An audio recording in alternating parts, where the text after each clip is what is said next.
ক্ষুদ্ৰ চাহ খেতিয়কলৈ সুখবৰ। চাহ খেতিৰ বিভিন্ন সমস্যা সমাধানৰ বাবে গঠন কৰা হ'ব বিশেষ সমিতি। এই কথা ঘোষণা ৰাজ্যৰ মুখ্যমন্ত্ৰী ডক্টৰ হিমন্ত বিশ্ব শৰ্মাৰ। দীৰ্ঘদিন ধৰি বিভিন্ন সমস্যাৰে জৰ্জৰিত হৈ থকা ক্ষুদ্ৰ চাহ খেতিয়কসকলৰ বাবে আহিব পাৰে আশাৰ বতৰা।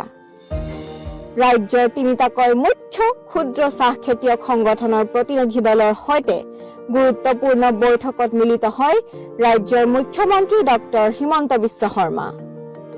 বৈঠকত ক্ষুদ্ৰ চাহ খেতিয়কৰ সৰ্বাংগীন উন্নয়নৰ বাবে কেইবাটাও গুৰুত্বপূৰ্ণ সমস্যাৰ বিষয়ে আলোচনা কৰে মুখ্যমন্ত্ৰীয়ে।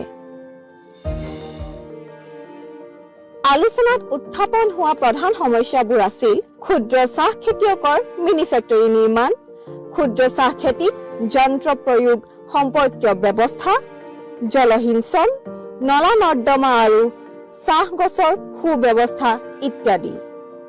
উল্লেখ্য যে মুখ্যমন্ত্ৰীয়ে এই বিষয়সমূহ দ্ৰুতগতিত সমাধানৰ বাবে দুজন কেবিনেট মন্ত্ৰী আৰু এজন জ্যেষ্ঠ বিধায়কক লৈ এখন বিশেষ সমিতি গঠনৰ কথা ঘোষণা কৰিছে।